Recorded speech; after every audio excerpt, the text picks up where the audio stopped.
the platform that a creator has to reach us now is amazing. You know, when I was growing up and first getting into comics, it was through Wizard magazine and stuff. You know, that's how we were brought into the creator world. Now we have, you know, social media.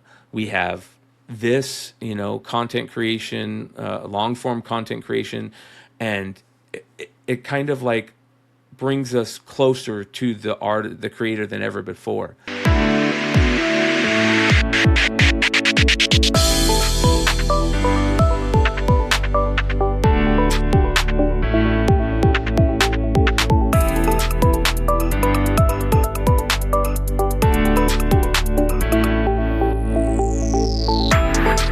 Hi, it's Adam. This is Comic Industry Insiders, my weekly opportunity to sit down with the people who behind the scenes of the comic book industry, and sometimes the people on the screen of the comic book industry.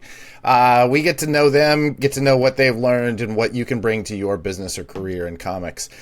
Today's guest is Bryan McClay, creator of Beyond Wednesdays, a platform that's grown from a collector-driven YouTube show into a full-on community around comics, collectibles, pop culture conversation.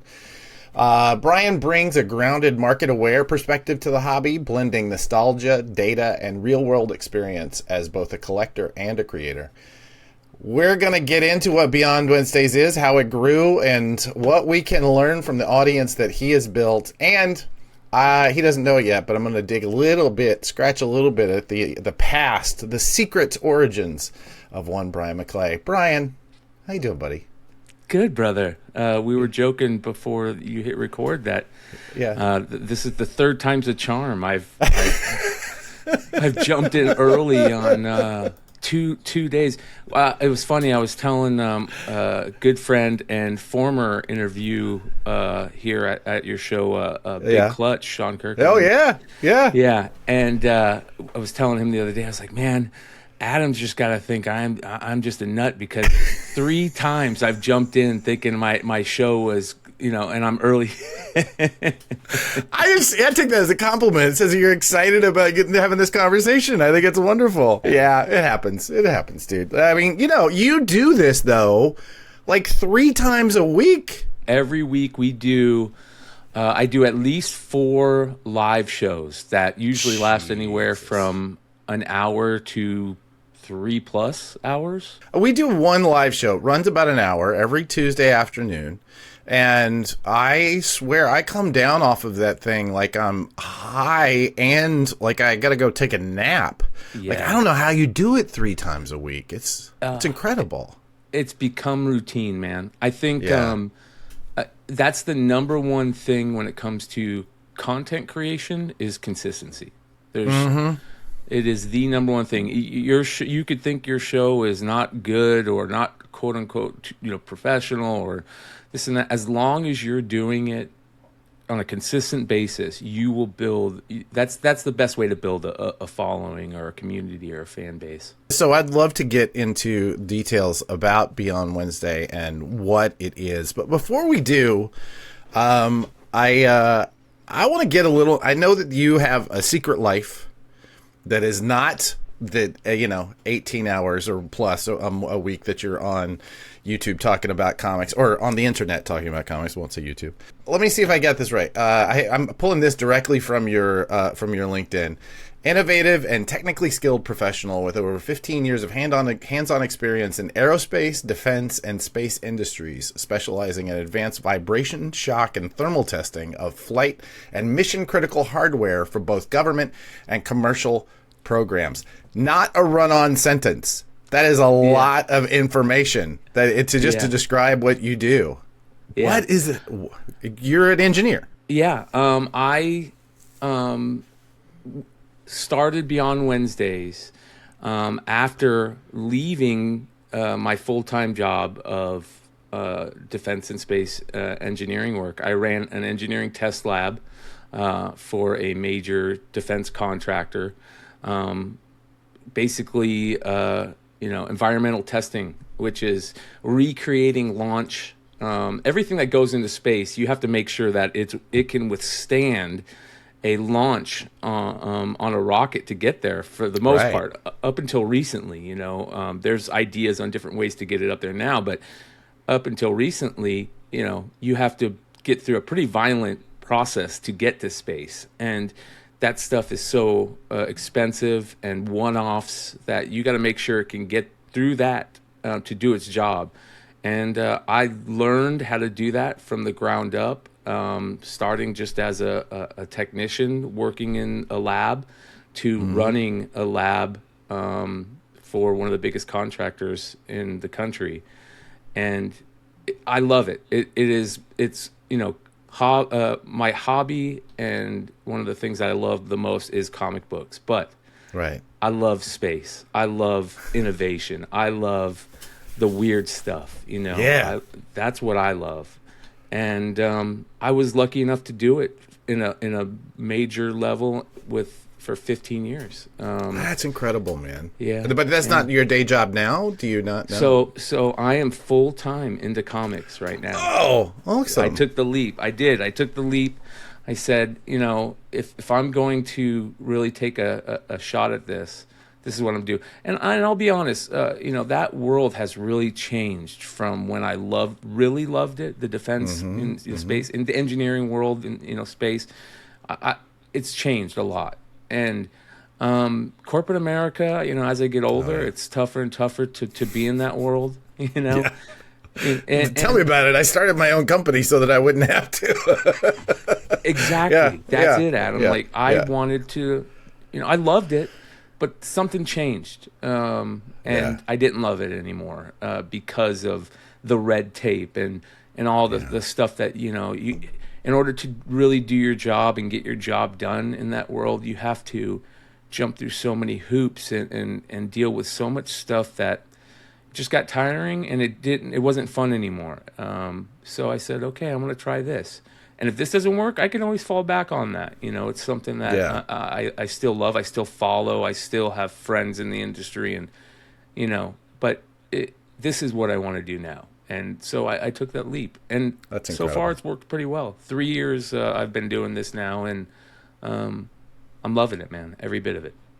Okay, in that case, let's deal a little bit in that world, because it sounds like you still keep your toes there, and it's something that is a bit of a personal, I don't know, hobby is the right word, but a lot of the stuff I read is in that Yeah.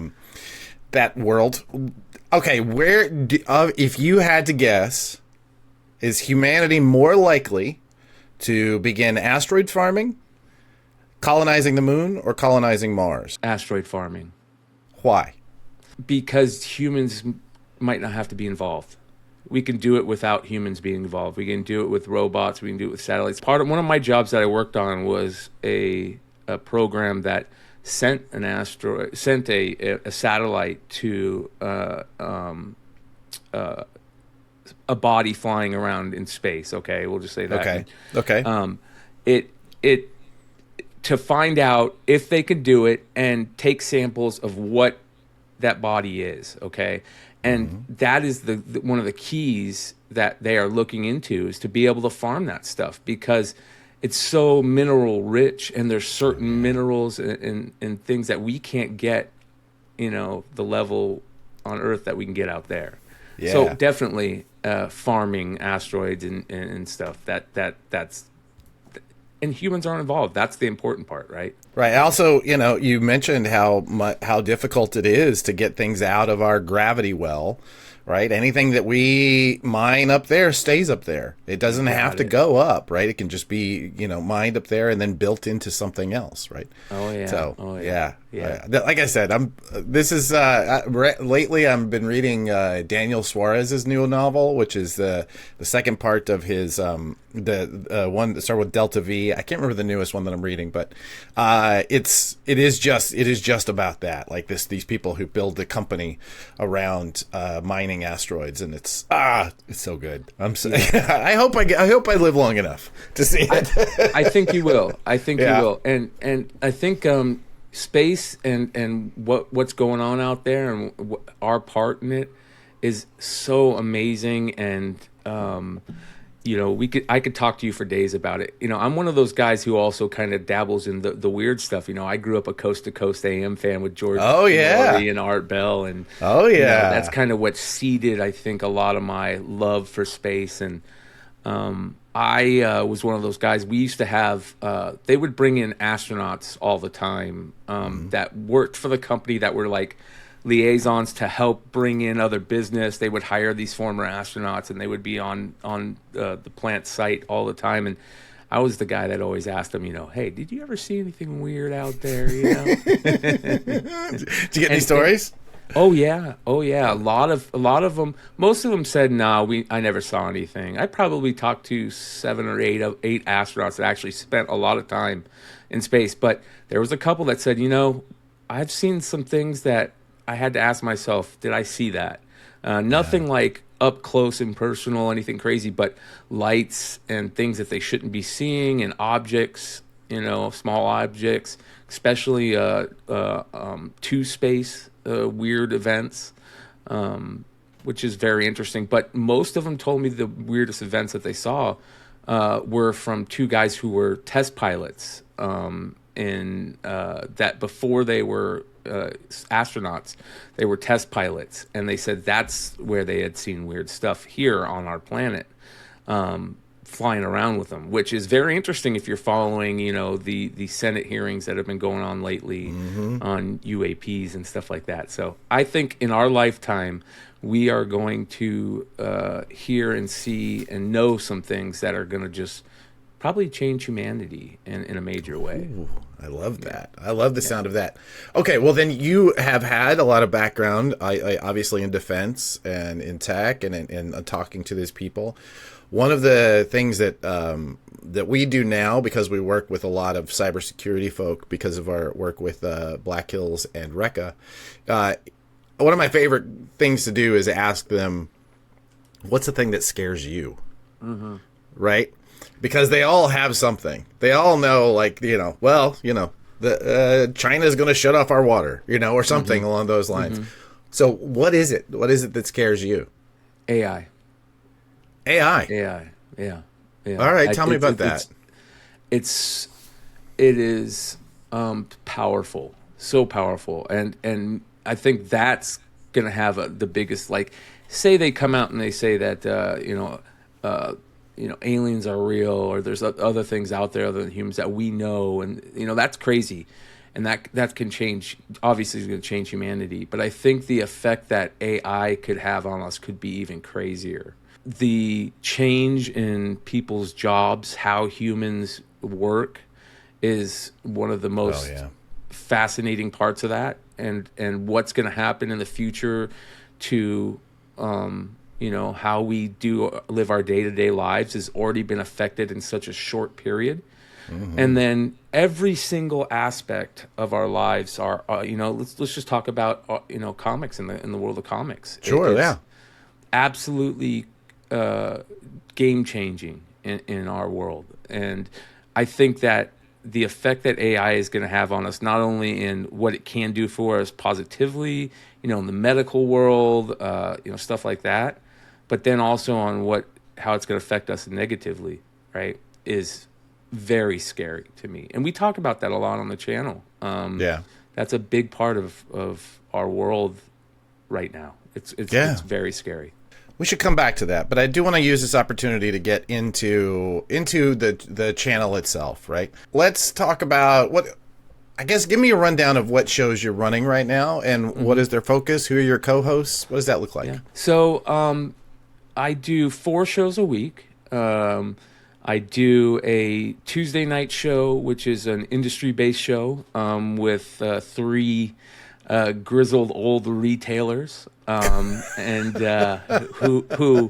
who I love having conversations with. We definitely don't agree on a lot of things, but I respect these guys immensely because they've put a lot of time and effort into this hobby and into their businesses in this hobby. I do that every Tuesday, I love it. It's the newest show that we've been doing. We just did our 93rd episode, which has been great.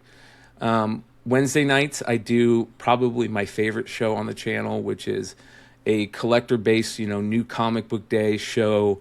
We have on creators, artists, and then we talk about, new comics, what's going on, what we're into.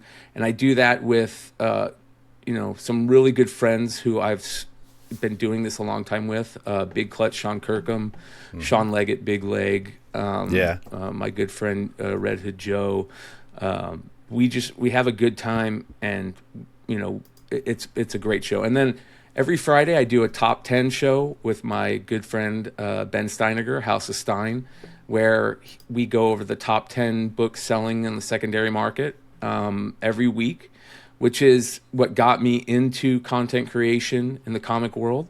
And then on Saturday night, we do a hangout show, which is a little rowdy, a little crazy, and late night adult stuff. But that's my docket every week, and that doesn't include my live selling, which obviously being in this world, that's kind of where I'm putting, how I'm pulling some income out of this is by reselling and doing that type of stuff, which I do on multiple live selling platforms throughout the week.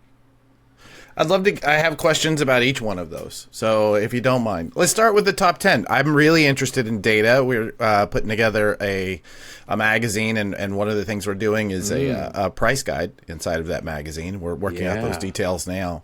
Where do you get your top 10 based on what? That is a great topic, and we could probably do 5 shows on it. We sure could. Between us, I'm certain of it. Yeah. Yeah. Nobody'd watch it, but we'd both enjoy it. You'd be surprised.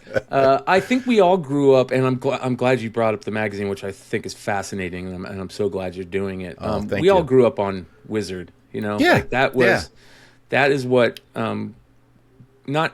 didn't get me into the hobby. Excuse me, but it's what fueled a big part of my collecting when I was a kid. Yeah, and course. I think that comics is such a weird, smorgasbord of different types of collecting aspects, where you have a big base of people who are just readers, and then you have a big base of people who are readers and collectors, and then you have just the collectors, I think, now. And I think 2 of those groups of buyers are really moved by what value on their books, and I think comics is very interesting because other than like there's not any other like collecting groups out there that I can really think of that have the collectible value and the art form of reading stories and getting that type of stuff out of it. So people love that. Oh, I have something that is rare and that could be worth something. And it's caused spikes and booms and drops in the past and problems. And, it could be very volatile. But I think it pushes a big part of the buying base of comic book buyers now is that secondary value. And maybe it helps them buy a little bit more because they think, hey, I in the future I might be able, if I have to come up with some money, I might be able to sell some of these, and it definitely fuels people to buy more books, and that's how I got into this world, was by flipping. We used to go. The content creation started because it was like, what books can I go find at a comic shop for $1 to $10 that I can flip for $30 to $500 at sometimes to buy more comics, Right. And that secondary pricing data is so valuable and hard to find that there's only a few places that you can get it from, and right now, and the main one being eBay. eBay sold sales, Heritage auction, big auction sites. We don't have anything anymore. I don't think we ever really did, but anything like that's giving like point of purchase data and from comic stores saying how much they sell stuff from. It's a real challenge. I mean, we have access now to just under 500 comic shops POS system sales data, right? And it's in varying levels of granularity, right? So, some of them we just really see their subscription data. Some of them we see full sale, like what they're selling. And in all of them, I don't see individual stores unless the individual stores share with me, right? But so I will say, I mean, it's a real challenge trying to get that kind of data out of the stores. It would take a lot of time and money to pull that together, right? Yeah. I think technologically it could be done, but you're right. You really are kind of limited to the online auction sites, though. There's some really good, I don't know what you would call them, data brokers. I don't know what you would call them, but like Key Collector, Cover Price. Yeah. Those type of apps that I think have become the de facto price guides. Yeah. It used to be like Overstreet and Wizard and that comic stores used to use to kind of price some of their bigger books or their keys and stuff. Now it's definitely moved to a digital thing, which is very interesting for you to start a physical magazine in this time period right now, right? I mean, you're doing something that's kind of out of the box, which used to be the norm. It really is weird. Let me tell you, trying to convince so much of what physical magazines was built around had an infrastructure, right? We had the publishers and other companies in our space had marketing budgets, advertising budgets for print. We now have to convince them. By the way, this is something you could be doing, and this will actually get in front of people in comic shops, right? Yes. So that kind of thing is difficult. Convincing people that to sit and read, just to sit and read a long form article, man. Yes. It's good. It's going to be a challenge. So yeah, there's definitely challenges in pulling this together, but we all agreed that it was time and necessary and hard to once you acknowledge that it is necessary, you have to look around to say, okay, well, who's qualified, and then go, oh, damn it, I am. Yeah. So. Well, I'm gonna say something kind of crazy here, and this is a topic that I've had multiple conversations about and discussions about. We'll say that I think that the vast majority of retailers don't really know the market on secondary prices for books. The vast majority of the retailers, if we're talking about retailers, and let's get into this because I think this is an interesting thing. You have three stores that are represented on your state of industry of comics. Show. Yeah, industry. What of is it called? Show, yeah. Yeah, there you go. Yeah. And I know all three of those guys. I've known them, a couple of them I've known for decades. And one of them I actually have been to his shop more than once because we go to Port Jervis a lot.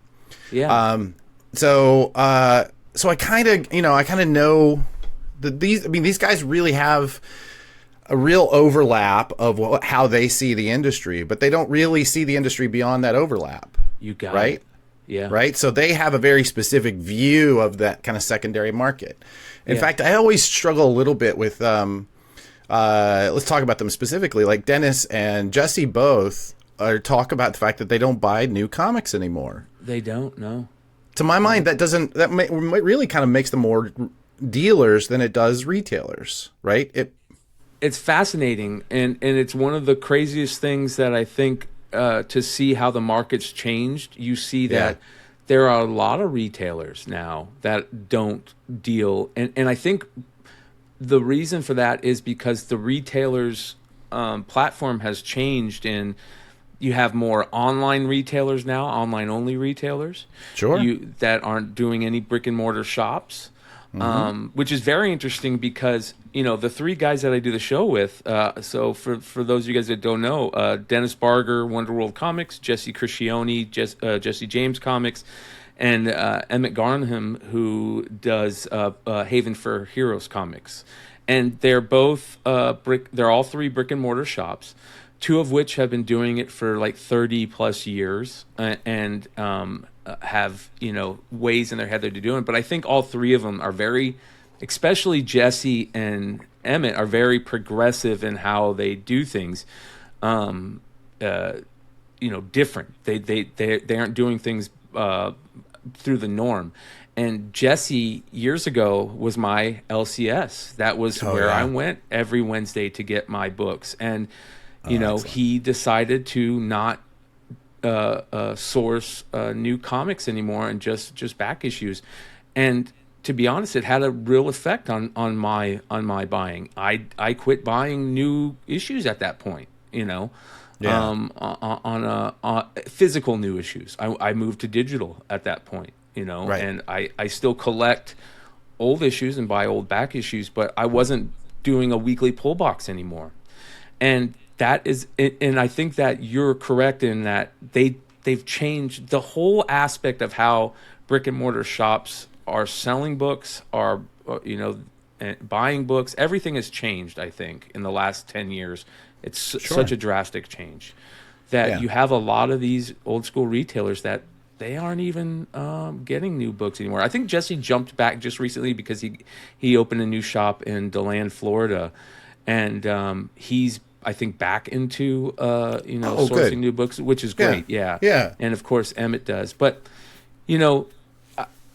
I think that comic shops, especially brick and mortar shops, they've had to pivot in how they and what they sell. And the crazy thing to me is that those three retailers will tell me all the time that about 30% of their sales are comics, where everything when they look at their data, they're selling records, vintage clothing, toys, right, TCG, Pokemon, Magic the Gathering, whereas it used to be mainly comics that was their bread and butter. Now it's somebody will come to the counter with 2 comics, a pop, a shirt, some socks, with their favorite character on them, that type of thing.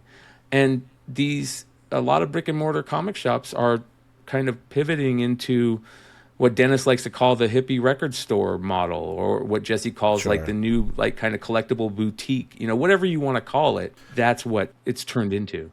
I can see that for a lot of them that is the case, but I will say that we're seeing growth, massive growth in what I consider, like, for the purposes of what I do, which is mostly working with publishers to sell books to fans through retailers, right? Yes. That means that Dennis and Jesse, or without, until Jesse opened his last store, they're just not important for me. I'm just not interested in what it is. Like, what they see doesn't really affect the work I do. It doesn't mean it doesn't have value. It doesn't mean that they don't have customers. That just means that they're not providing the service that I really focus on, and they're not the market for me. Right? You got it. Yeah. So I think that the real challenge becomes when we hear their feedback, and it becomes this belief that is the feedback of these other retailers that are seeing growth, that are seeing this, like, really 20. I just talked to a retailer recently who 30 plus years, 40% year over year. Like, we haven't seen this in a long, long time. But to hear people that are basically, like, that are closer to, say, an antiques dealer than they are that guy, the guy who's selling the new comics. Yes. Thinking of them as the same, it can be a real challenge for people who are trying to understand the state of our industry, right? Totally, 100%. And I deal with that constantly. As a matter of fact, here's what's interesting. A lot of the comments I've been getting lately is telling me that, in one way or the other, like, hey, these guys are dinosaurs. You need to get some newer retailers on there. Yeah.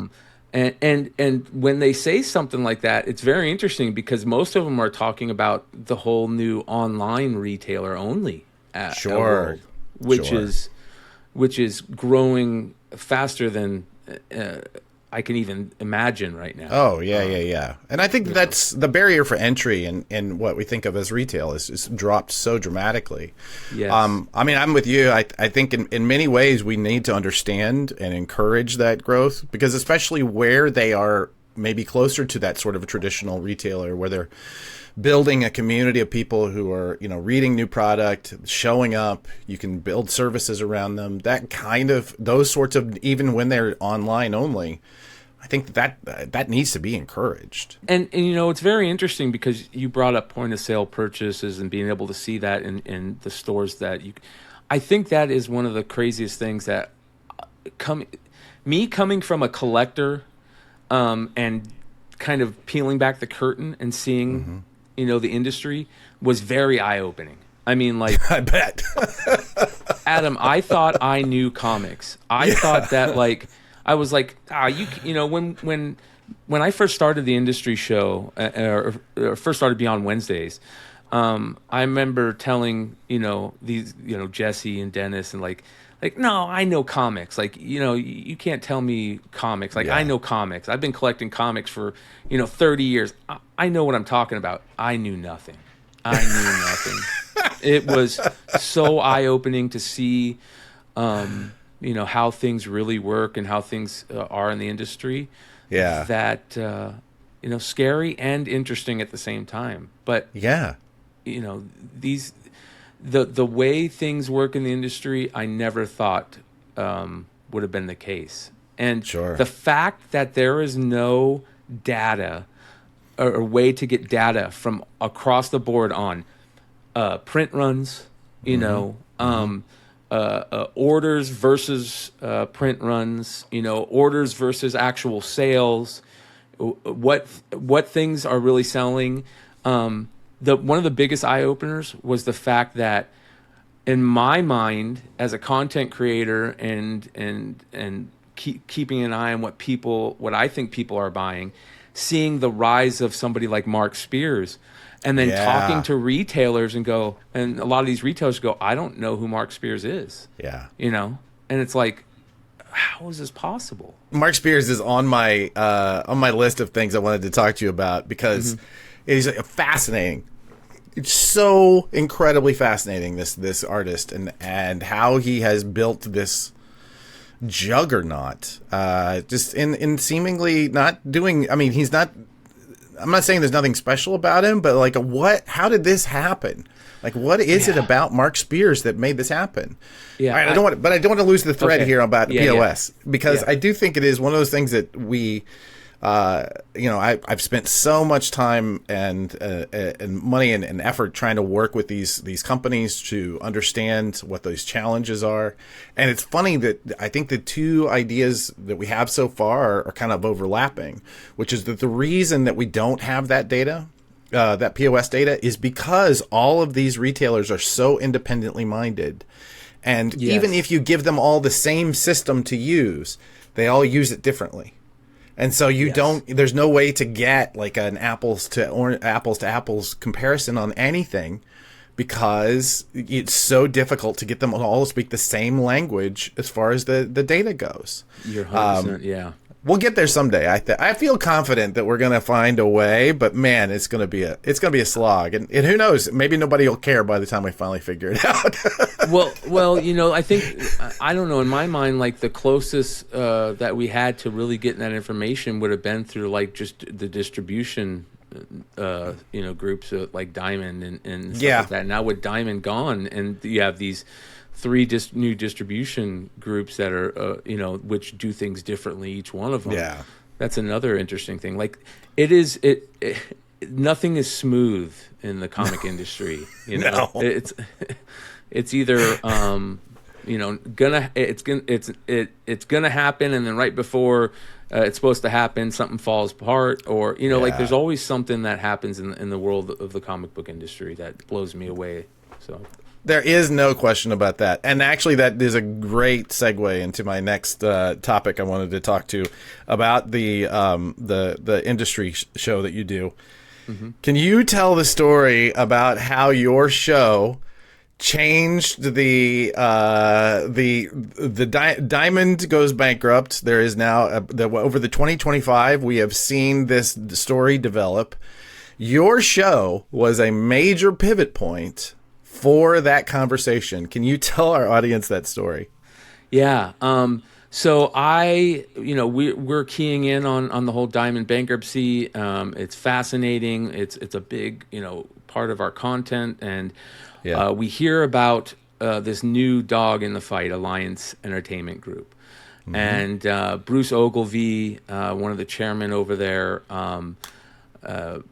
we find out who he is, and Dennis says, I'm going to see if I can get a hold of this guy and get him on the show. And Dennis makes a couple calls, thinking, hey, let's see if this will work, And Yeah. sure enough, next thing you know, he's on the phone with this guy, and the guy's like, "Yeah, I'll come on." And literally, this happens the day of the show. We hear the news. The next day is our show, and Dennis is like, "Hey, let's get Bruce on." And the next thing I know, Bruce is on the show, and not only is he on the show, he's saying some things that were very eye-opening into the whole process of what's going on. It was fascinating to the point where after the show, the next day, I get a call from a bunch of people saying, "Hey, check your emails." And sure enough, there's an email in there from Bruce saying, "Hey, it's 3 days until this deal we're thinking this deal is going to be goes down and it's ended.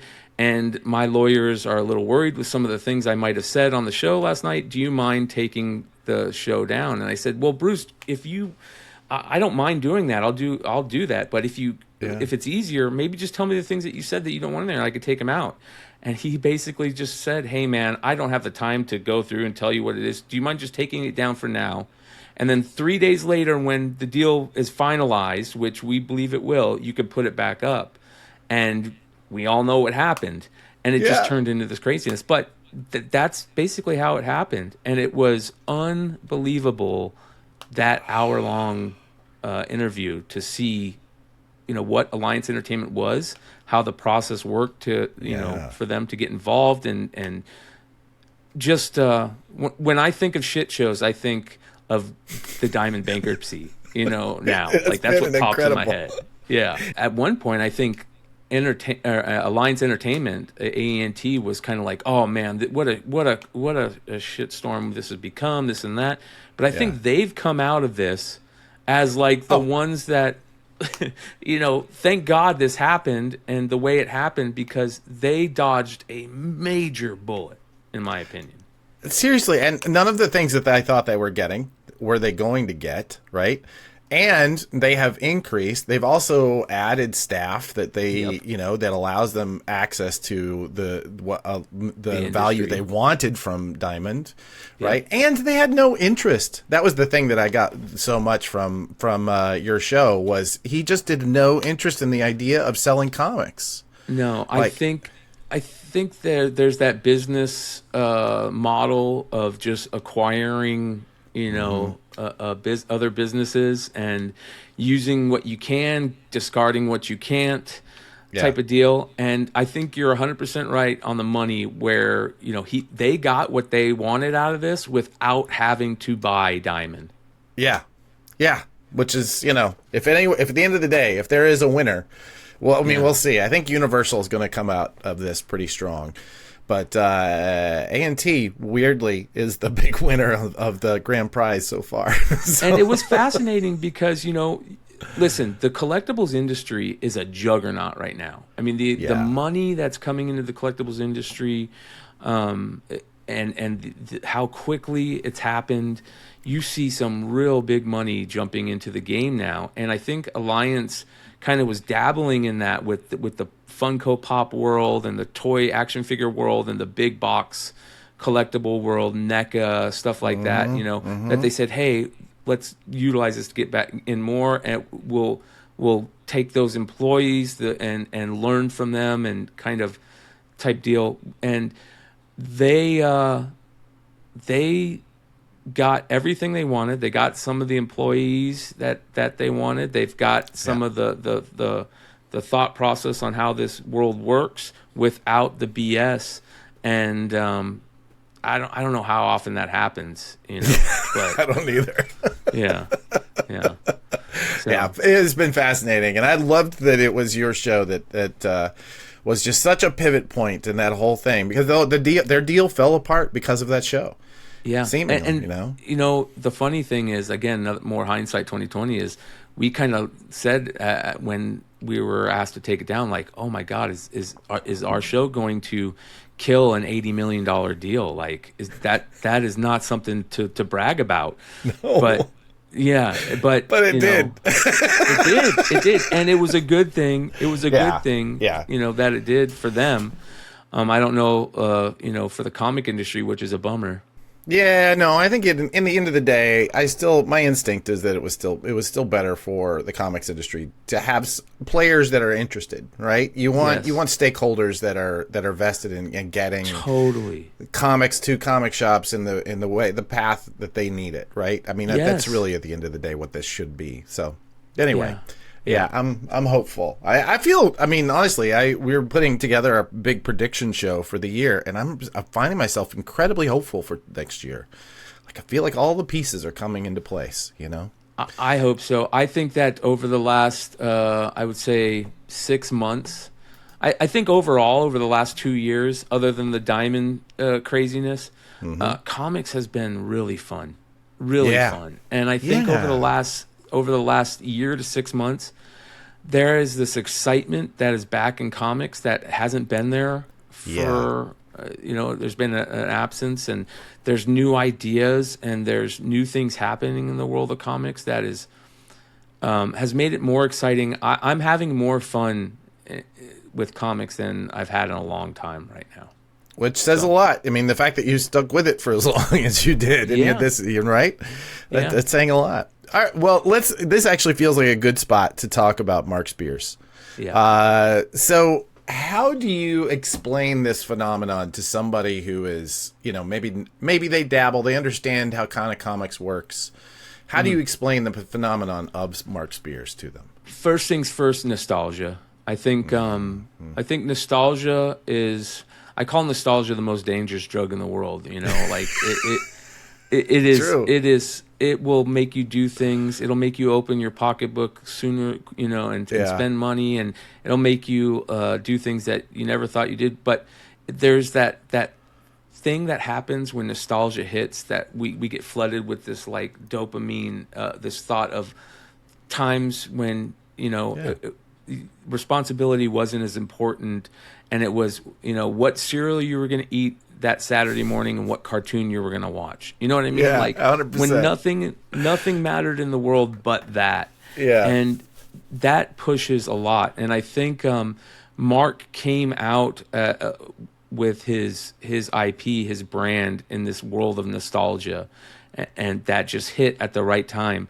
But to me, because that pushed it, right. The art, first of all, pushed it. Mark hit with his amazing Kickstarter, an amazing crowdfunding effort, through his own brand, his Monsters, Mark Spears Monsters brand, using like the classic Universal Monsters style world that is the nostalgia, right? There's the nostalgia right there, and then bringing that into the comics world, doing this thing where he kind of pushed the art with which covers do, right? The cover on a comic book is what pull us into most of our comics. And he was doing these amazing homages to these classic books from, the 80s and 90s that we grew up on. And that keyed us in. And then we went, oh, there's actually a good story in here. The secondary market value pushed it unbelievably, because there was this jump to get on that's still happening a year later, which is crazy. And that it was kind of like the perfect storm. I call it the perfect storm. You have, the story, which people are finding is fun and they love. You have the nostalgia, and you have the secondary market value in it too. Those three things created a perfect storm for Mark, and then that brought it people in. But the number one thing to me that is pushing the Mark Spears explosion is Mark himself. He is somebody that you want to root for, like in a major way. And, like, that is the thing. We content and how we are, the platform that a creator has to reach us now is amazing. When I was growing up and first getting into comics, it was through Wizard magazine and stuff. That's how we were brought into the creator world. Now we have, social media. We have this, content creation, long form content creation, and it kind of like brings us closer to the creator than ever before.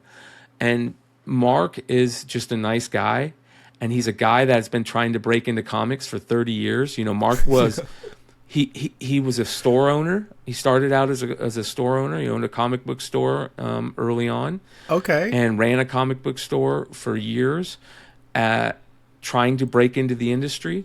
Had a little cup of coffee with Ultiman in 25 years ago, and then nothing else worked out, and he's been trying to break into the industry ever since, and was this close to giving up, Adam. I mean, to the point where he was buying how to get into the world of cybersecurity and stuff like that, and everything was falling apart. He had lost his home. He had lost, his family was. His family is very important to him, and his family was starting to be affected by it. And he was like, "This just isn't going to work anymore, and I need to get out of it." And right before he did, the Kickstarter happened and changed everything. And the guy is, because of all this, and he's such a nice guy, and there's this saying that's happened that I love, that we've come up with, where Mark is one of us. He's one of us, you know what I mean? Yeah, and what I mean by that is he loves comics. He's a former store owner. He's nostalgia based. Like, he is a regular person, and you want to root for him. And then that becomes something amazing where you not only love his IP and his art, but you want to support Mark because you like Mark. That's exactly it. When he talks, you hear it in his voice, right? You know that he knows yes. The world, right? There's so many of us that never get that voice, and so the idea that he is getting that voice so late in his, in his life and his career, yes. It's just incredible. And he has just become, like, he is always, we're looking at market share reports now where he is in the middle of the pack. He's in like top 5, top 6 publishers right now. Yeah. The crazy thing to me is you have a guy who, first of all, you heard the story, trying to break into the industry for 30 years, finally gets a chance to do it. But not only that, it was little more than a year ago right now that KeenSpot put out the first issue of Monsters #1. Okay. Small publisher, indie as it gets, puts out this book, and a year later, the guy is selling, 700,000 blind bags in a 2-month period. Yeah. Incredible. You know what the worst part is? This is the jackpot that keeps so many people gambling. It's yes. going to keep. It's the idea. This is what's going to keep people at the blackjack table for so much longer, because there's this could happen. I could be the next Mark Spears. Well, that's one of the best parts. And here's the other thing. Because Mark is that former retailer and he is one of us, he wants to help the hobby. And, right. One of the cool things being friends with him is I've seen kind of the creation of this right here. I've seen that creation happen, and as it moves. And the whole reason, not the whole reason, but a big part of the reason that this happened was because he wanted to put something in retailers' hands that would bring people back into the comic shop. He really wanted to have that. You remember when Walking Dead was like at its height?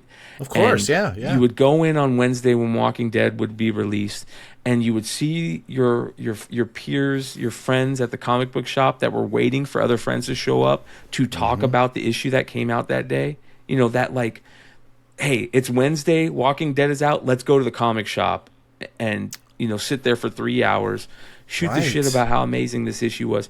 Mark really wanted to recreate that atmosphere for retailers because of what's going on in the world of retailers, and how we went from thousands of comic shops across the country to I don't know, less than 2,000 shops across the country now. No, it's 2,500 in the US. A little over 4 worldwide. It hasn't really changed much in 20 years, to be honest. There's a conversation around them dying, but that's just as far as I can tell, just not true. They are the most consistent area of brick and mortar that I've been able to find.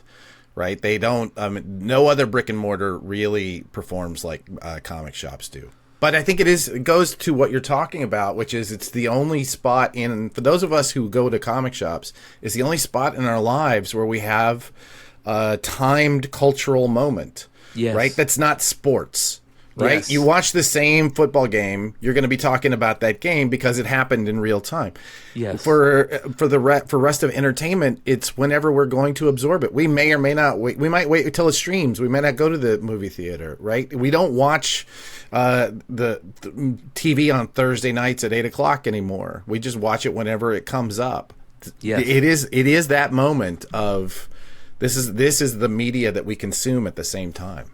And that's what makes the comic shop special, right? You're 100% right. And I think that is what us as collectors love. I think that we get that in different ways now. I think it's weird because we're so closely connected. We're not closely connected, but because we're connected around the world through this. Yeah. We can jump on a computer or on a phone and FaceTime somebody, sit here for hours and shoot the shit about comics and collectibles and what we're into. We're able to do this from home now, but so I don't think it happens necessarily as much as it used to, where everybody would just go hit the comic shop and sit and wait and do that. Yeah, exactly. Yeah, no, I could see that. But that's what I love, and I think that push to bring that back in the hobby, that atmosphere, is exciting, and it's very. But again, here's a guy that shopped monsters to every publisher out there. That's every incredible. Single publisher out there, multiple times, some of them. What a fantastic story. If you're a creator and you are at that point where you're like, I don't think I'm going to stick with it, man. Stick with it. Figure out a way to do what you love. Keep pulling that arm because you're going to hit the jackpot. Yes. Yes. Damn right. Yeah. Yeah. Awesome. I wanted to get a little bit into some of the culture of YouTube. As you mentioned, it becomes an interconnected culture, right? Yes. And all of your friends, you gather together, and then you gather to watch, your kind of parasocial friends talk, right? Your audience comes in and they're in the chat. Every time I try and sample some of what you guys are doing, one of the things that I bump up against, and maybe it's just that I'm not in the world itself, but is this, I don't know, when that relationship goes a little dark, right? Yeah. Oh yeah. Right? Because you guys, they're there's I can never tell if it's like kayfabe. Right? Uh-huh. Or if there's just that you're just keeping up the drama in order to keep the audience engaged. Yeah, or if they're just people who just piss you off and then suddenly you're doing memes about them and whatever. Yeah. Right? How do you think about that as somebody who is essentially a leader inside of that culture? Yeah. Where do your responsibilities lie? What are the uses of that?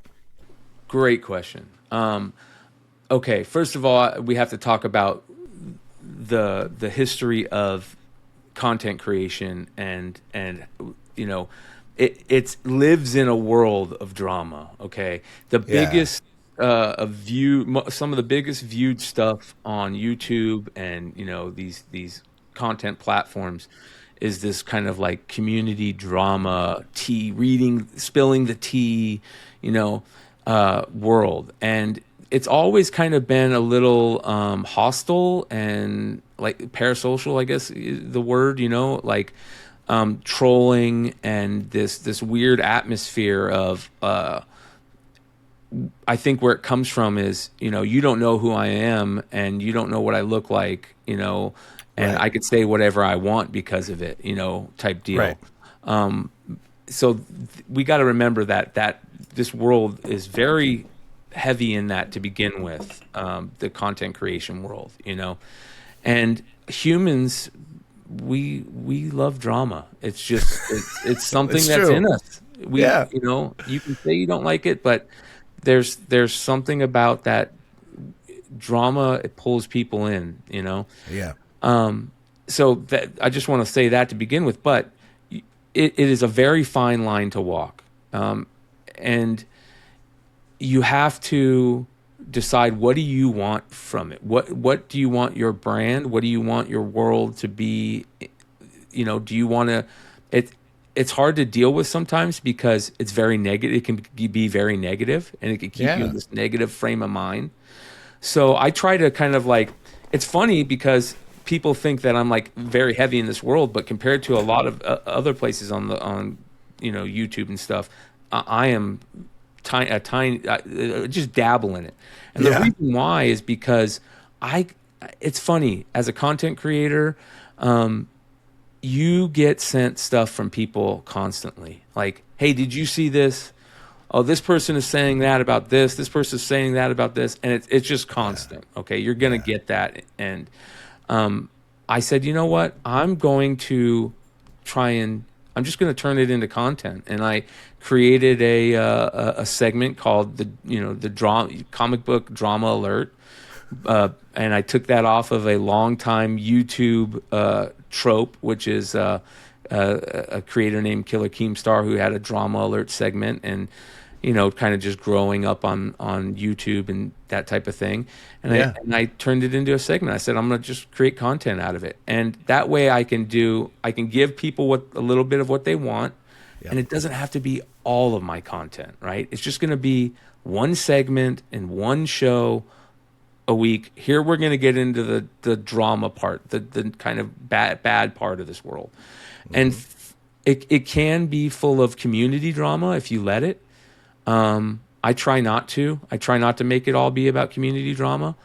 But listen, that is a big part of it. And in the world of comics, what does that mean?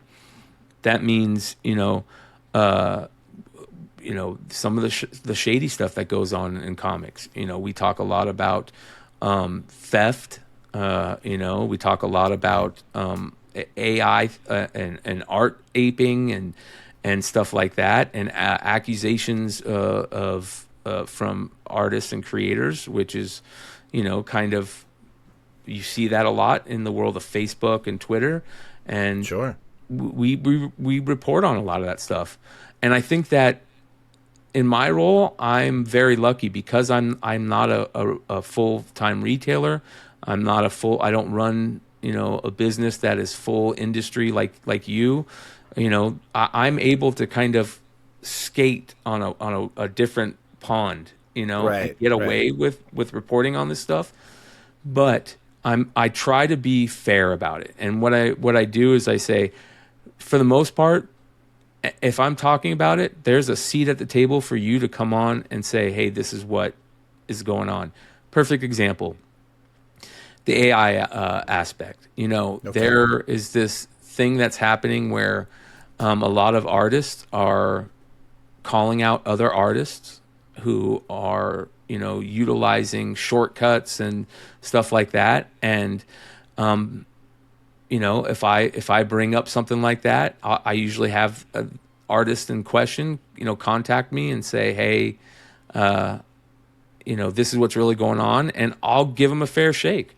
Cedric Pouliot, amazing artist, new cover artist, has just some amazing covers he's done lately. His peers have really been hard on him, saying that he's an AI artist. He comes out and says, no, I'm not. And I do a report on it. The guy reaches out to me, and I hear what he has to say, and I agree with him. I think he's getting a little bit of an unfair shake, and I'll give the guy a chance to say, hey, this is how I feel about it, and I report on it, and it kind of gives those people a little bit of a voice. But at the same time, it also calls out kind of the fuckery that goes on. Sure. But there's a very fine line about that. That's why I try not to make up my mind on these things. Like, no, this is me reporting on it, and I want to have the conversation with people about it to, form how I feel about it. I don't just want to say, I heard this, so this is how I feel. I want to go, this is what I'm hearing. let's talk about it and let's flesh it out a little bit and see if it's right or wrong, or if it's true or not, or, you know, nothing in this world I think is black and white. I think it's always a shade of gray, and Yeah. empathy is lacking. And if we can kind of say, this is what people are talking about, this is what people are going to talk about, let's actually take a deep dive into it and flesh it out a little bit, rather than just saying, this is what I heard, this is what it is. All right, I like that. I mean, if there is any value to these sort of long form conversations, it's giving room for subtlety, right? It's Yes. giving room for discussion and analysis rather than just, you know, the hot take. We don't have to limit Yes. ourselves to 180 characters anymore. Yes. Right? Amen. Yeah. And that's very important. That you have the conversation is the key. That's Beyond Wednesdays is about the conversation. It's number one about nostalgia, having a good time. Number two is about the conversation. That's the key to everything. I want conversation. I want as much information as I can to make up my mind on something and to feel a way about it. And I want to hear different points of view. That's the key. Is I make sure that I try to get different points of view, which is very important, I think, in this world, period.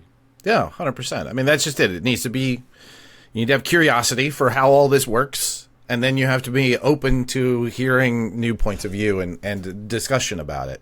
Yeah. And that's the only way you end up with a view of what the whole board looks like, right? Is that those two things. Well, that's wonderful. I'm glad to hear it. It's a very, like I said, I was watching, I don't remember what it was, but there was an episode and there was an animation that opened the episode with some people's faces that I recognized. Yeah. And I'm like, I don't know. I feel like I don't know what this is trying to portray to me, but it feels like it's not talking to me, you know? No. There is, no, don't get me wrong. Like it can be very toxic, and it's all about what you let it. But at the same time, here's something that I do say. You can have a feeling on drama and how it's brought to the community or brought to an audience, or a feeling about it's not good for this world, or you should not utilize it. Sure. But when you're in the crosshairs and somebody is making statements about you that you feel are unfounded, it changes everything, right? And and don't get me wrong, I've had my fair share of bad dealings with people that have changed over the world. That's kind of part of my lore, and that's what's great about content creation, is it kind of gives you the ability to put that out there. But it don't get me wrong, it can be toxic, and I try not to let that rule the content. I try to keep it kind of perfect example is what you said. You don't get it, but the people that have been with Beyond Wednesdays since the beginning, that know the quote unquote lore, they get it and they understand it, that type of thing. And that's who I'm talking to with those things. But it can push people away too. So you got to be careful. I'm curious to know what caused you to start, and at what point do you go, this is what I'm going to double down on? Like, is there a moment where you had a piece of evidence that showed up and said, this is where you need to spend all of your time? So, excuse me. So the start thing is just having fun with my buddies. So maybe about 10 years ago, close to 10 years ago now, there wasn't really any content on YouTube or anything for what we affectionately call the Flipperverse, which is those people that, there was a G Plus board back in the days of G Plus where it was started Google Plus, up. Right? Yeah. Google Plus, yeah. There was a board group that was started. Basically, it was to help people figure out like those hot books that are out there right now, you can go find in comic shops for cheap and flip them, basically to get your grails. That was the whole thing. Right. You could spend 6 months flipping books to get a giant size X-Men #1 or Hulk 181 or, first appearance of Supergirl, whatever. I don't think I've ever thought about it as that. It is a game where Yes. it's the what's that kid on the YouTube who starts with a penny and he trades it in and he Yes. buys. Yeah, it's that. Yep. That's what It's you guys are 100%. playing. Yep, 100%. Never thought about it that way. That's 100%. incredible. It's funny. And this group was called CBSI, Comic Book Speculation and Investing. And it was started by a guy named Trey Kenyon. He was searching for a Adam Hughes cover, the Legion of Superheroes 23, the Supergirl cover, the famous Supergirl cover. Yeah. And he couldn't find one anywhere, so he started this group, and it turned into this place where people would talk about, oh, these are the books, to get that book, here's some books that you can go find to flip. And it turned into a group called Comic Book Speculation and Investing. And they started basically like a hangout, a Google Hangout show on YouTube with 4 of the group members that just talked about that stuff and just hanging out and BSing. Yeah. And that's all it was. It was just friends across the country, shooting the shit. And that turned into a show, basically a secondary show that was created called Tales from the Flip Side, which looked on other things, not just comics, action figures, music memorabilia, TCG, sports cards, the whole gamut of collectibles. And we talked about it all. And we'd say, hey, these are things that are selling for crazy money that you might not know about, that could be sitting in your garage or at a garage sale or a flea market. And I joined that show, and that was almost 10 years ago now. We created a channel called Tales from the Flip Side. COVID happened. It absolutely blew up. I was still working, in corporate America at that time for, doing what I do. And it was just for fun. And when it really blew up through COVID, it was like, oh, there might be something here. This might actually be something to key in on. I think that was the moment that I said, all right. And not only that, COVID changed everything, obviously, but it really changed my job. My mentor, who took me under his wing and really, there's something to be said about mentorship that doesn't happen as much now these days, but this guy took me under his wing, and he ended up putting me into the position that I had. And I was really close to this guy, and he was my boss for 15 years, and he ended up passing away because of COVID, and it changed everything. And that was the moment where I said, okay, let's see if this works. And so I put it, we were doing that. I put all my effort into creating content, and I love it. It's fun to me, Sure. That's the other thing. It became fun. So that was probably the moment where I said, okay, this is something I can do. And then at the same time, the live selling platforms hit, right? Right. Which that was probably the biggest moment where I said, okay, I can do this.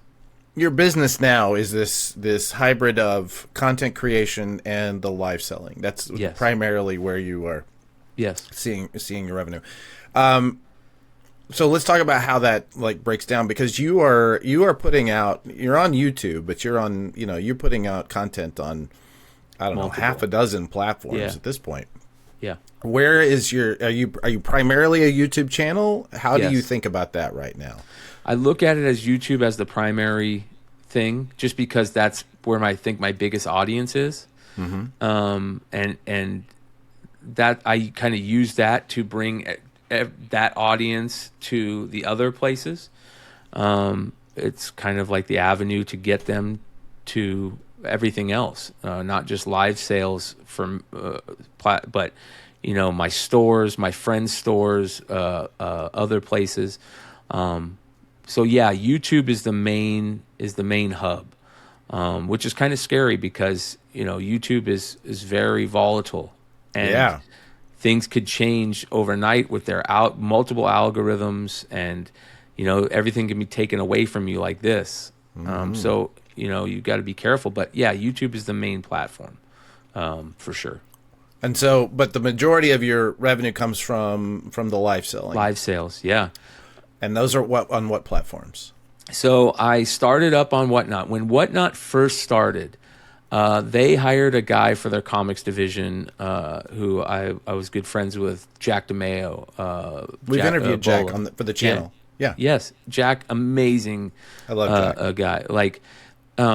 And so Jack, I think he's got his finger on the pulse in a major way. And Jack started content creation at the same time I did. We worked together at CBSI, and we were pretty close on content creation back then before he worked at Whatnot.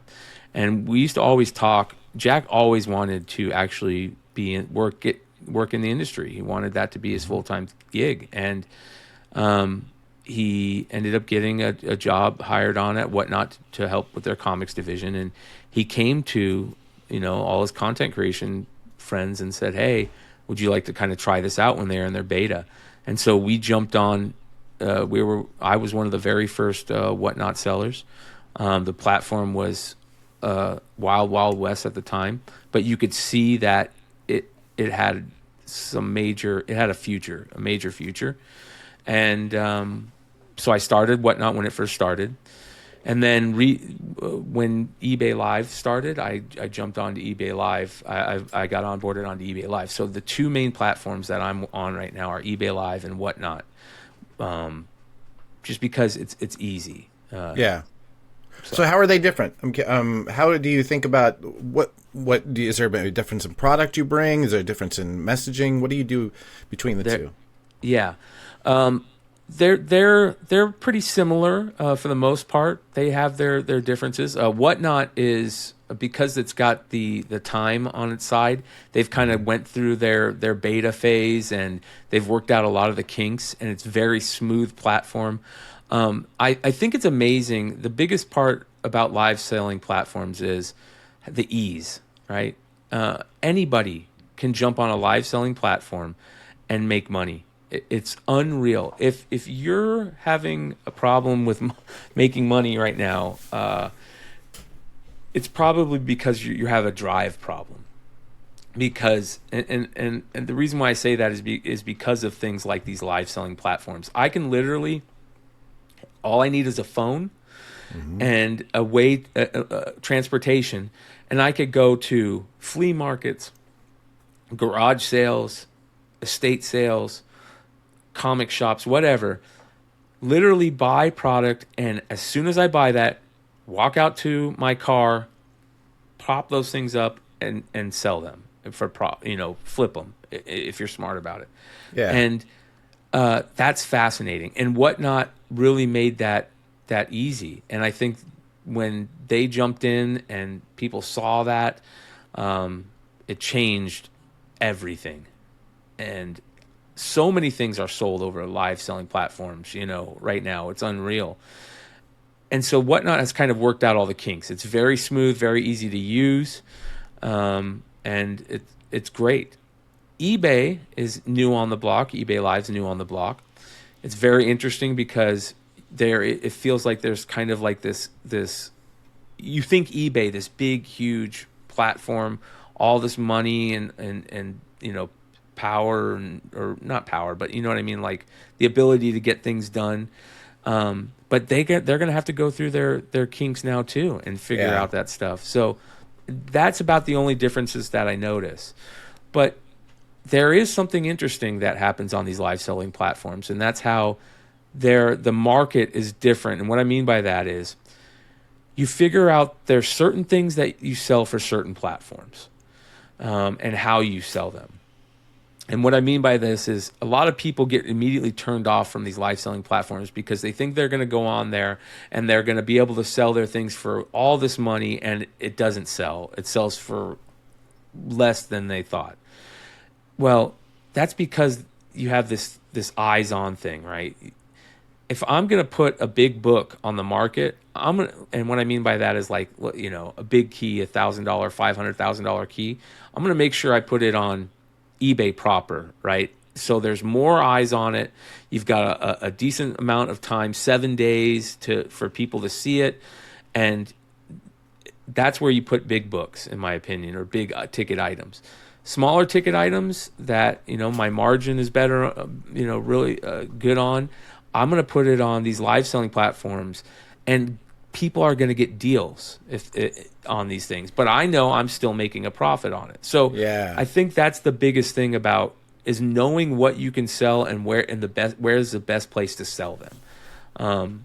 And that to me is fascinating because there is this weird different markets, and depending on what the market is or what the platform is that you're selling it on is kind of what the price you're going to get for something.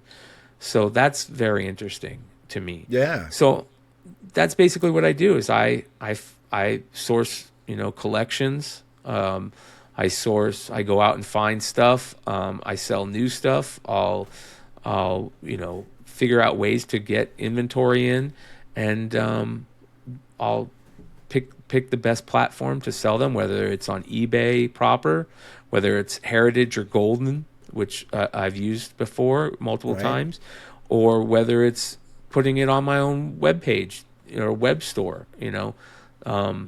That's the game now, which is fascinating, and it's also scary because it's changed comic book retail in a major way.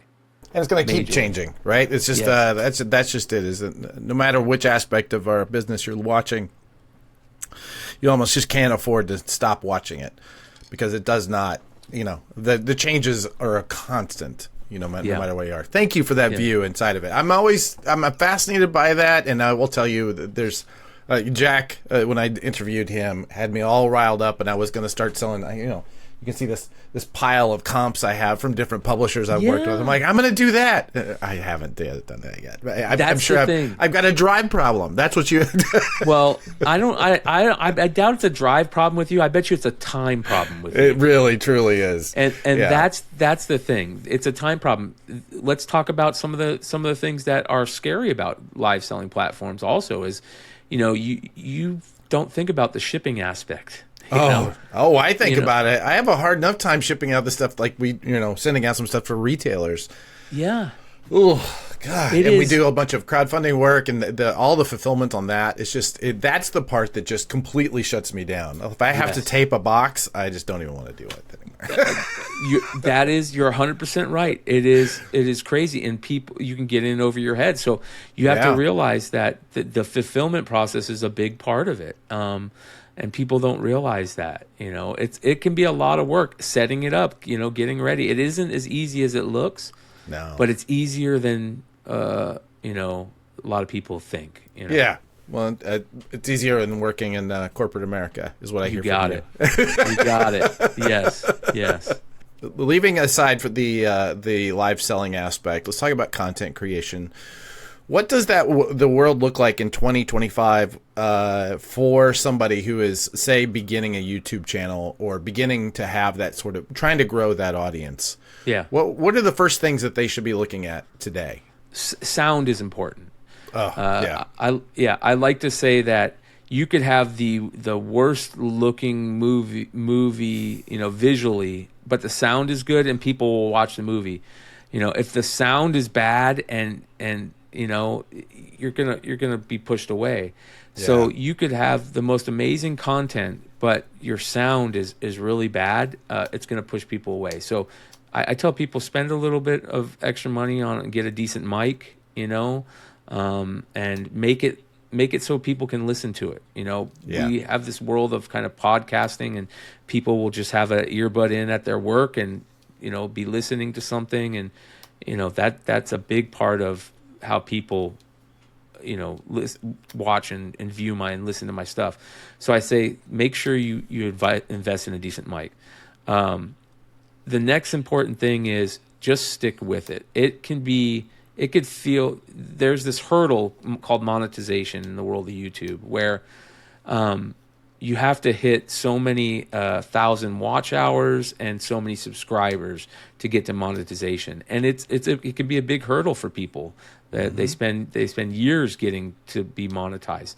But just stick with it and be consistent, and you'll reach that hump.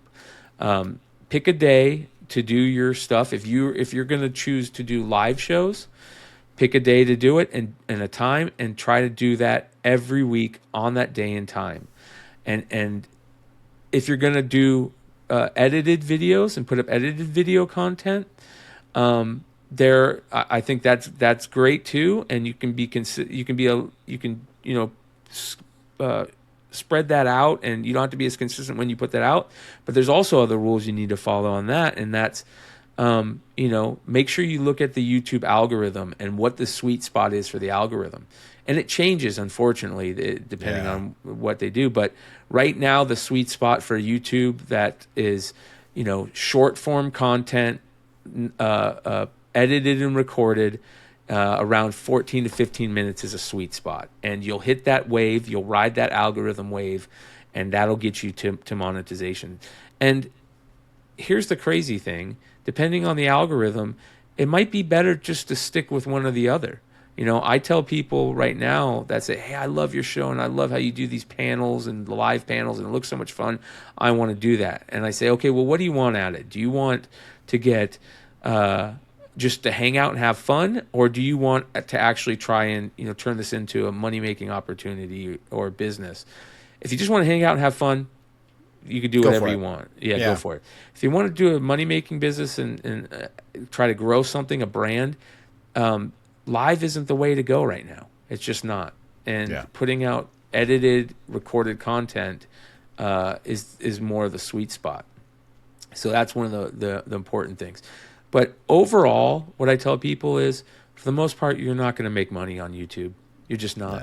Yeah. I will say that we didn't even go down in this road until we finally got to a place where I realized the goal for us is never to get to monetization. Like, if we ever get a dime out of this, I will be shocked, because we are niching down so completely to the audience that we want to talk to, that so long as we get the right 200 people, that we've done our job. If we have given value to those 200 people, and I would say that I say that to a lot to people, like, if you can figure out who those 200 people are, do that, because that will bring you value faster than trying to be Mr. Beast. Yes. You're never, you may never get there, but you can make these 200 people's lives a little better. Another important thing, and this is one of the most important things in my opinion, is be genuine. I think being who you are is what attracts people to you. Be genuine, be who you are, and that will change and help a lot. People search out. That's who they want to watch. That's who they like to watch. They like that genuine, that person, and that's important. Be who you are. Thank you for that. I absolutely agree, and I think you also are reinforcing some of the other things that we're working on that I'm hoping maybe can get a larger, be a bit more broad for the audience that we've been serving. Let's turn our eyes to the future for a minute. As we and I talk, we're reaching the end of 2025. I don't know when we're going to broadcast this. It shifts all the time. But we're now looking back on an incredibly tumultuous year. We saw Diamond completely shift. We saw publishers completely shift. We saw the market completely shift. We saw Mark Spears become a juggernaut. When you look forward, and as running a business, you're always having to look forward to try and figure out where the market's going to be when all this stuff lands. What do you think our industry looks like this time next year? Do you have any big predictions? And what I ask you for is two of them, and I am going to steal a piece of this for our live show. If you give me the goods, it's going to go on the live show. What do you think our industry looks like? And then I want you to make a what did we call it? A Yule boast. So the idea was the Vikings would get around at the end of the year.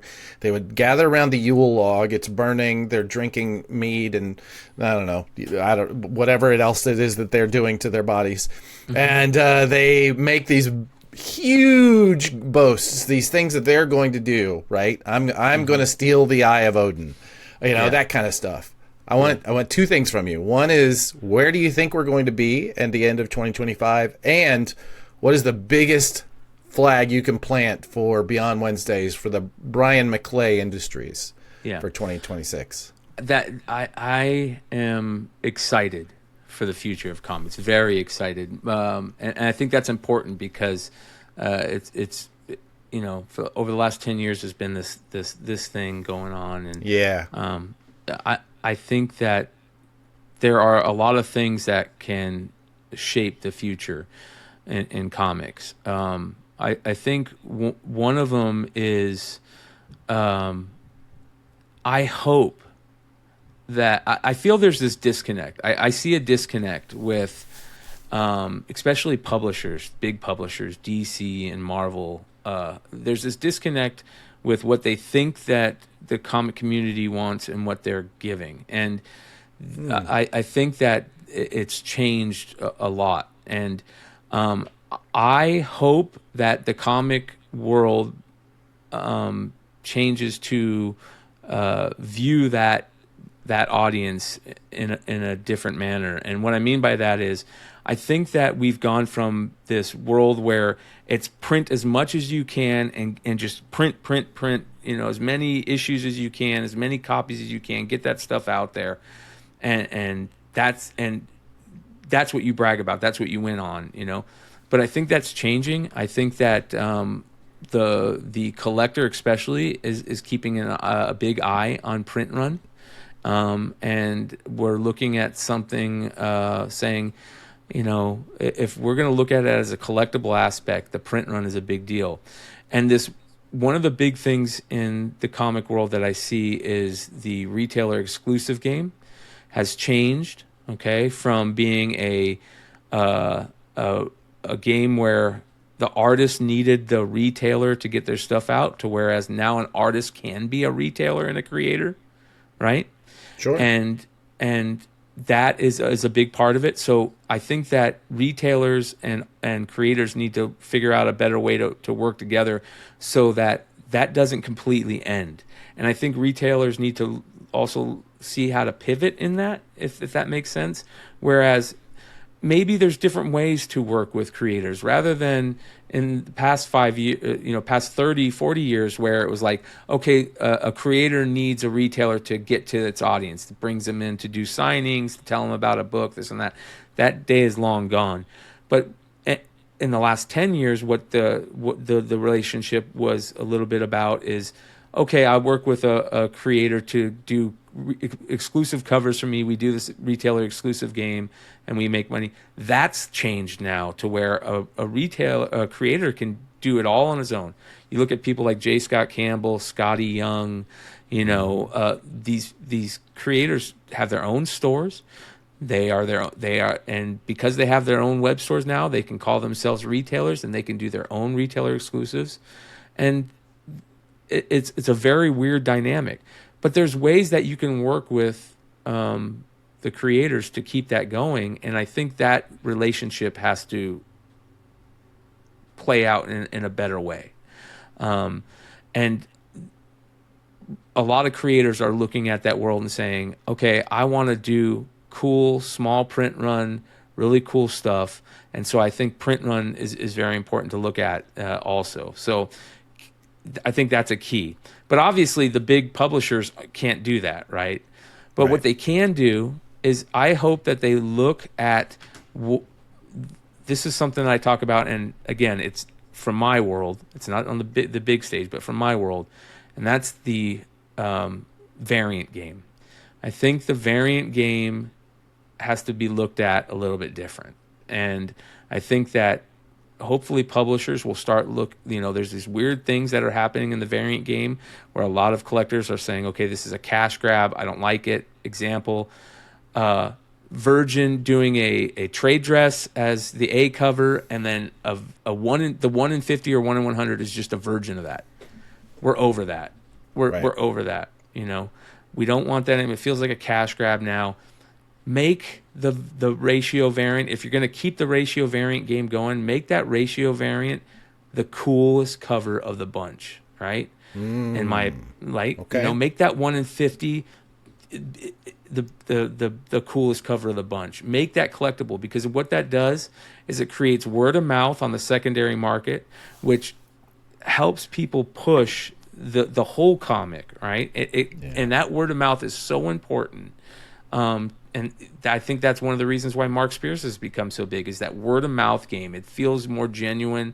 It doesn't feel like FOMO as much. So I hope that ratio game, the variant game, is improved upon rather than falling away just completely dead. Yeah. Because I feel like that's where it's falling. It's lost its luster. So that's one. Keep an eye on the variant game. Two, I hope that the bigger publishers, we need PR people, another form of PR people in this world. Marvel, DC, Image, they should have people, a group. All these publishers should have some type of department that is keys in on our world, right? Because this is the new Wizard. I know you're getting into the magazine game and trying to get in that world, sure, which I've already said I think you're awesome for, but you got an uphill battle. Oh, but I know. This is the new Wizard, right? Content is the new Wizard. This is where people get their information from now. They get it from Instagram, YouTube, Twitter, Facebook. That's where they find out about the new artists. That's where they find out about the hot book. These publishers, they should have a department that says, we're going to keep an eye on all the podcasts, all the YouTube shows, and we're gonna reach out to them and say, hey, if you're going to talk about this, let me know. I'll come on and help talk about it, because that's what we need. And that'll help with the transparency a little bit. That's important to the buyer and the collector too. My point of view is still very collector based. Because that's the world I come from. I told you earlier that peeking behind the curtain really made me realize I knew nothing, and I still come from a collector mindset. And those are some of the things that I really hope will happen. We need somebody to come on these shows and talk to us, create that role. That's very important. I couldn't agree more, and I say that that's one of the things that we do espouse to our clients is, be on every show. I don't care if they get 50 viewers. Be on every show, because it'll give you something that you can point to your audience, right? If this person asks you a question that nobody else ever asked you, you can clip that, and that becomes the thing that becomes your social media for that week. It's so incredibly important, because it's just such a low barrier of entry. I just have to reach out to Bryan and say, hey, can I come on for 15 minutes? You're exactly right. It's so easy. Yeah. Which, by the way, I'm saying that right now. When I come on for 15 minutes, we'll talk about Comics the Magazine, and we'll get it done. Anytime you want, man, you got a spot. You let me know when you're ready, and we'll get you on, because that is what the platform is there for. Yeah. We want to open up this stuff to our audience, and because we want to see comics win. We're all comics people. We love this medium, and we want to see it succeed. So that is important. The platform is there for you guys. Marvel, DC, these platforms are available to you. You just got to ask and do it. True. And here's a perfect example. There are certain people in the industry that are doing that already. Greg Hopkins at Boom is one of the most amazing people in comics from my standpoint. He's got his finger on the pulse of what people want, what people like. He talks to content creators. He listens to them, and you can see that in what his role is at Boom and what he's doing. And that's very important. The other thing is, I really, I talk bad about variants, kind of there. I say, variants is a dying game, but and I'm kind of, that's kind of one of my things people always bring up, but I love them. I think Right. that they're great. They And work I because think that people buy them. That's yes. the number one. Yeah. And it's created jobs for many amount of artists and created work for artists. And that's one of my favorite parts of this hobby is finding new creators. Yeah. We talk about artists very heavy now. It used to be writers. Writers were the ones that had the spotlight. I Sure. think, that's cyclical, and artists are kind of have the spotlight now. But I love that. I love finding new talent, and I think that's very important. And if if publishers and the industry has their finger on the pulse of the content creation world, they will get that information faster of who people are into. Okay, it's so much quicker. You can go watch a YouTube show and see who people are talking about, and they're probably talking about people that are getting ready to blow up that you don't know about yet. Right. So that's one thing I love. And for planting a flag, that's where I want to plant my flag. We just started, creating kind of like that world where Beyond Wednesdays is doing our own variants. And that's not that's important. That means something more than just, doing any cover I can, getting on any project I can.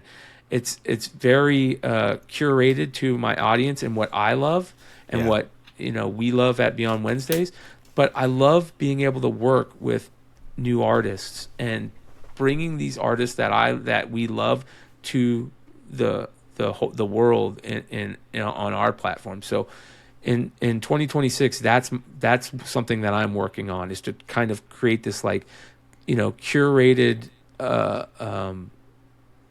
group of artists that I want to show to the world, or that type of thing. And I love doing that. I love having people like Flops Comics, Mark Spears, Suspiria, Sveta Shabina, Pete Carroll, and like these people, open them up to my audience and see them, get some love from my friends and my peers.